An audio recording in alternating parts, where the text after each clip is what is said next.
En tiempos de cambio, el doctor Hugo Mantilla Meluc, biólogo, estudioso de la vida, doctor por la Universidad de Texas con 2 postdoctorados, autor de una diversidad de estudios que pasan por cultivos forestales, murciélagos, comadrejas, humedales y una variedad de cosas realmente asombrosas. Sus intereses investigativos tienen que ver con el cambio climático, la gestión del riesgo, la conservación y otros aspectos de interés.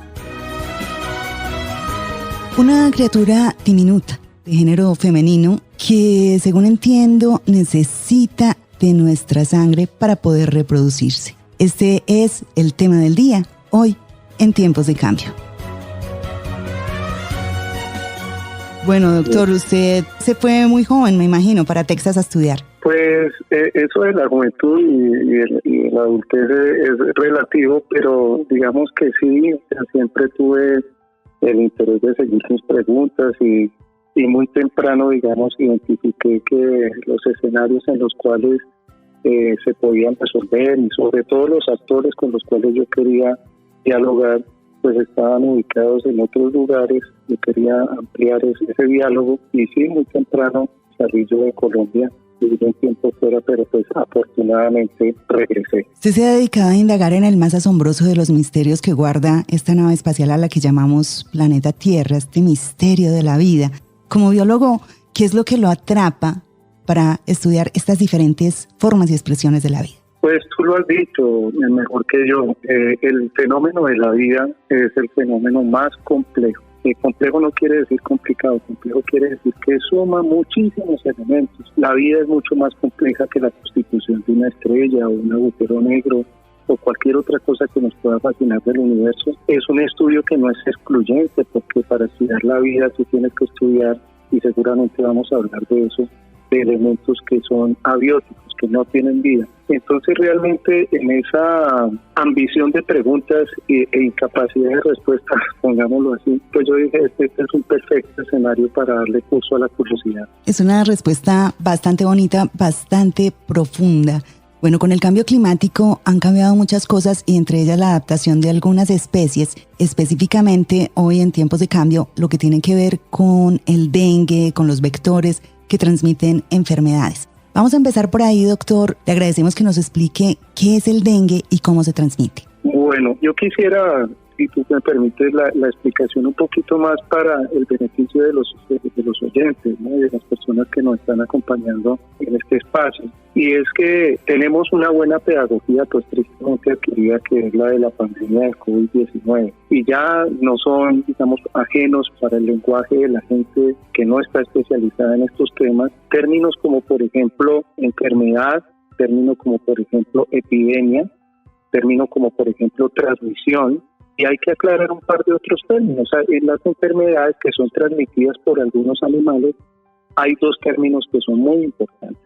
Uno es la despensa de donde salen las enfermedades, donde se originan por procesos de la biología, del cambio natural de la vida. Esas especies se llaman reservorios. Entonces, por ejemplo, yo estudio murciélaguitos y un tiempo se estaba discutiendo si el COVID-19 había salido de alguna especie de la naturaleza y en particular de los murciélagos. Luego se dijo que de pronto era el pangolín, de pronto hay otros COVID que han sido originados en camellos, otros virus de este tipo, ¿sí? Los coronavirus, que pueden originarse en otros organismos, ¿no? A esas especies les llamamos reservorios. En el caso del dengue, el dengue también es un virus, es una enfermedad de transmisión, o sea, nos viene de otros lugares. ¿Cuál es el reservorio de esa especie? Somos nosotros. En algunos humanos está contenido el dengue y lo que se requiere para que esa enfermedad pase de un humano a otro, en este caso no lo podemos pasar de un humano a un humano como ocurre con el COVID. Se necesita de otro elemento, se le llama un vector.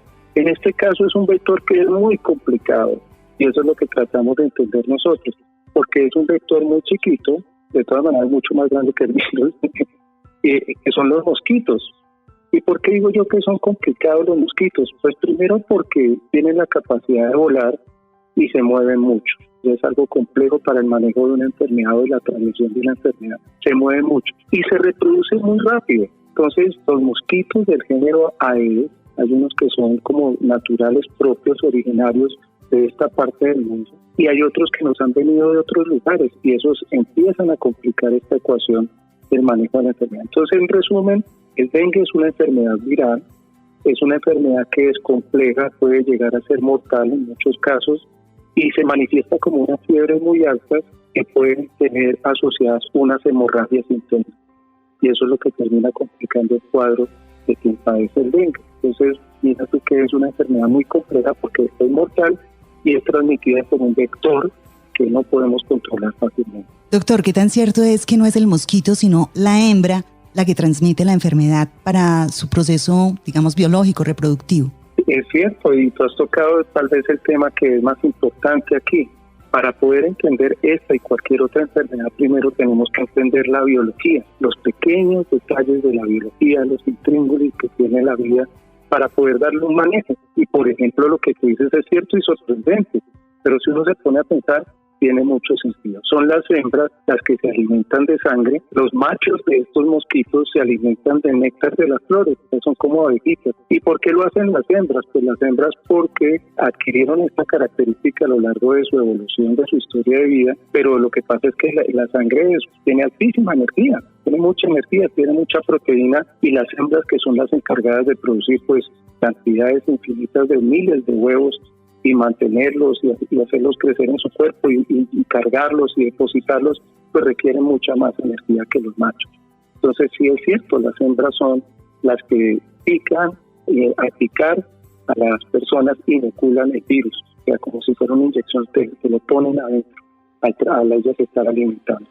Uno de sus intereses de investigación es el cambio climático.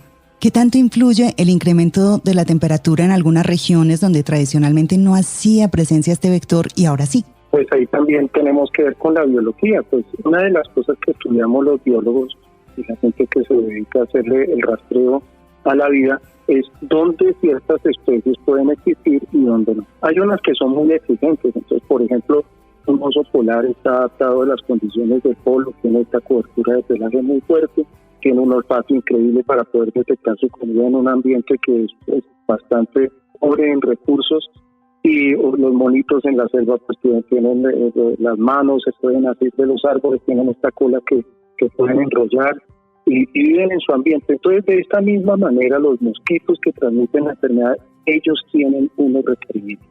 Uno de esos requerimientos importantes es que una parte del ciclo de vida de los mosquitos transcurre en el agua y en agua que no se mueve. ¿Cuándo ocurre eso? Pues cuando llueve y hay inundaciones y hay anegaciones. Entonces mira que ya requieres tú un nivel de precipitación, un nivel de lluvia específico. Si no se da ese nivel de lluvia, pues los mosquitos no pueden estar y nos libramos de la enfermedad.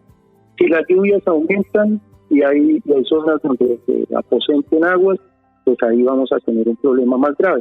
¿Y de qué depende la lluvia? Pues la lluvia depende de la regulación del clima y viceversa, el clima depende de la regulación de la lluvia. Y las dos cosas dependen de cómo se comporte la naturaleza. Que si tenemos bosques, que si tenemos páramos, que si el agua va rápido o va lento en este planeta. Entonces, lo que hacemos nosotros es tratar de entender cómo el cambio climático, que tiene una salida que todos la conocemos ahorita, que se llama el calentamiento, pues el calentamiento pone mucho más vapor de agua en la atmósfera, genera muchas más lluvias y genera, ahí se completa esta ecuación, y genera más espacios donde podemos tener el mosquito. Una de esas salidas, y con esto termino esta parte, es en las montañas. En las montañas, ¿qué se predice? Pues todos nosotros los que vivimos en Colombia sabemos que si tú te vas hacia Bogotá, hace mucho frío.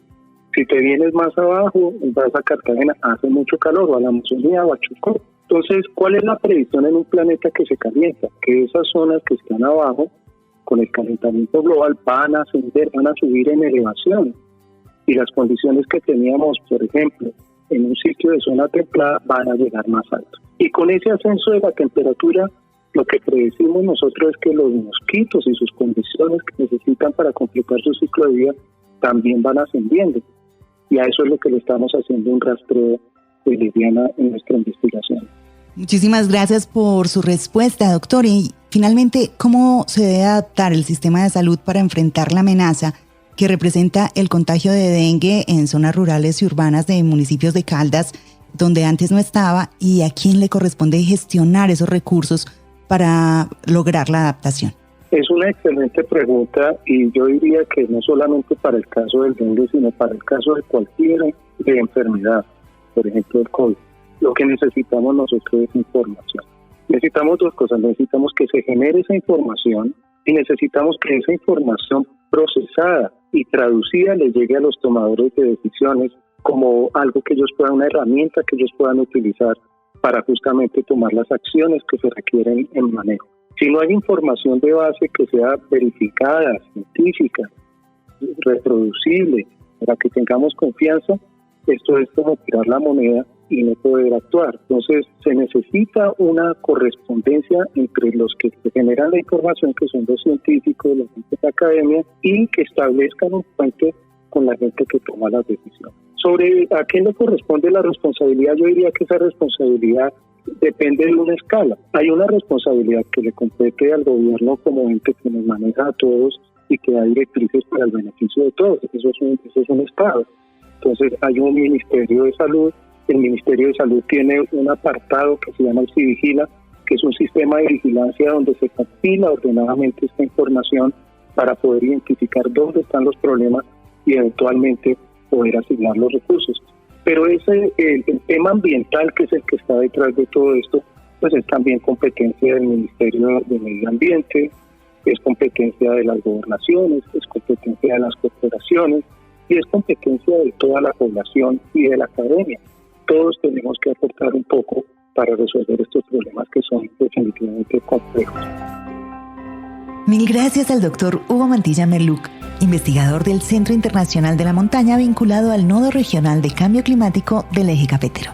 Tiempos de Cambio, un producto radial del convenio para unar esfuerzos técnicos, administrativos y financieros entre Corpo Caldas y la Universidad Autónoma de Manizales para avanzar en la comprensión de los posibles efectos del cambio climático en la salud ambiental en el departamento de Caldas. Corpo Caldas, 50 años.